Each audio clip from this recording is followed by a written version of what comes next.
Diogenes of Sinope was a contemporary of Plato and Alexander the Great. He was famous for his radical philosophy that discarded status, possessions and the learning of books to get at the vital marrow of philosophy, the good life.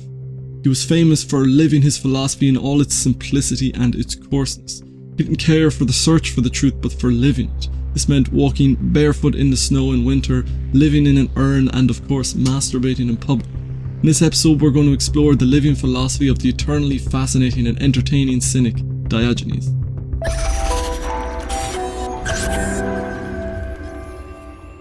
In modern English, when we talk about the highest goal of life, we tend to use the word happiness. And obviously when we use this word, it comes with associations of positive affect and happy feelings of joy and peace. But the connection between the highest goal of life and happiness is not a necessary connection. In the case of Diogenes, a man who lived in an urn, hugging ice statues in the middle of winter, this glove doesn't really fit. Diogenes is living out of his highest ideal, but the word happiness just doesn't really seem to fit with what he's aspiring to. It's a few keywords for understanding what his ideal actually is. Virtue and freedom are two of them, but I think the one that captures the living philosophy of Diogenes the best is simplicity. This theme runs through all the quotes and anecdotes we have of him. Simplicity manifests itself in two ways, the philosophical and the physical.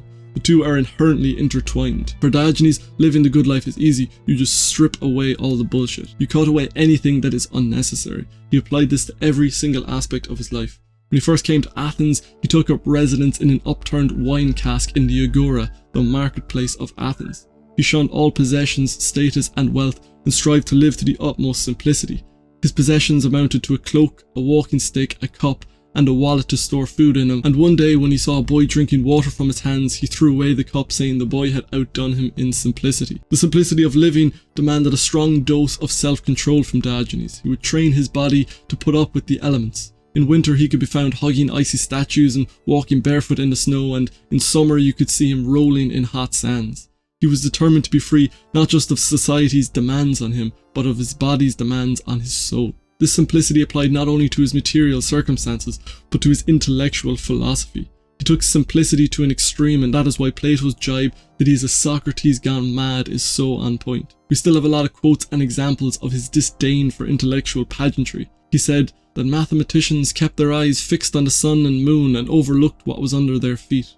A man once proved to him syllogistically that he had horns, so he put his hand to his forehead and said, "I do not see them." And in a similar manner he replied to one who had been asserting that there was no such thing as motion by getting up and walking away. His bullshit meter was set to 0.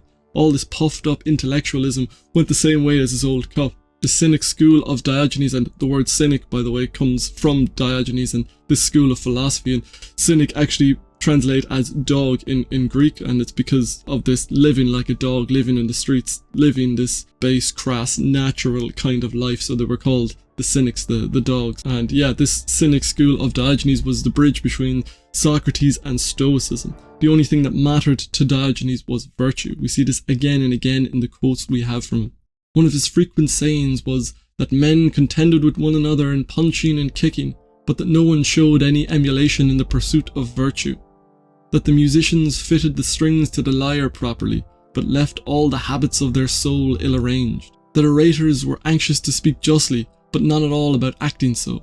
This is Diogenes in a nutshell. Trim away the unnecessary things in life, and all that is left, all that matters, is wisdom. Be virtuous and you are living the good life. Status and money are just distractions from what really matters. Another great story about Diogenes, in some accounts it's Plato, and in others I think it's a philosopher called Aristarchus. But this philosopher comes over to Diogenes when he's washing vegetables, and he goes up to him and says, if you had paid court to Dionysius, who was a Greek tyrant in Sicily at the time, then you wouldn't have to wash vegetables. To which Diogenes replied, if you washed vegetables, then you wouldn't have had to pay court to Dionysius. And that brings us on to the second core theme of Diogenes' living philosophy, and that's that he was a little bit of a smarmy git. He had an irreverent sense of humour, and he tolerated no excess bullshit in his life, and he was only too happy to lambast his peers for not doing the same.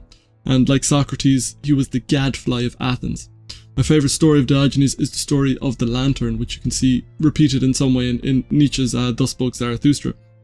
So the story goes that Diogenes was going through the Athenian marketplace with a lantern in his hand, and someone asked him, Diogenes, like, what are you doing? Because It was broad daylight, and he's going around with this lantern, and he says, "I'm searching for an honest man." And it just captures all the weirdness and the witticism of Diogenes. It's very playful kind of irreverence.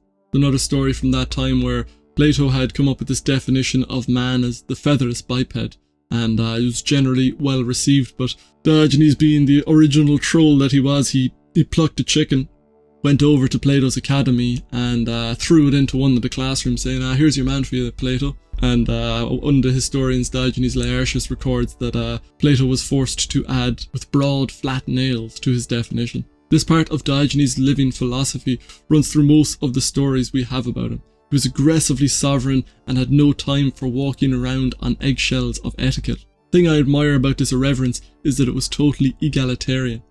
Alexander the Great visited Athens before heading off on his great conquest of the world, and this king of Greece came over to Diogenes, who was taking some rest under a tree, and the young king asked, "What can I, Alexander, do for Diogenes?" And Diogenes, true to form, says, if you could just move a little bit out of the way there, you're blocking my sun. And apparently when Alexander was walking away, he said to his aide, "If I was not Alexander, I would be a Diogenes." There's so much in the life of Diogenes that we can learn from. He really reminds me of an old Zen master who just has no time for nonsense and is only concerned with truth. His philosophy is so simple, it throws the gauntlet down before us, and it's like we all know what the good life is. It's so simple to live it, but of course you run into that problem of what's simple isn't always easy. It's not easy to shun all possessions and worldly status. It's not easy to overcome the body's cravings for comfort. But Diogenes' life is a testament that if you free yourself from the games of society, if you free yourself from the tyranny of comfort, then the kingdom of heaven is just there. It's simple, transcends all the nonsense, and gets back to the essential facts of living. Reminds me of Henry David Thoreau's explanation for why he went to live by Walden Pond.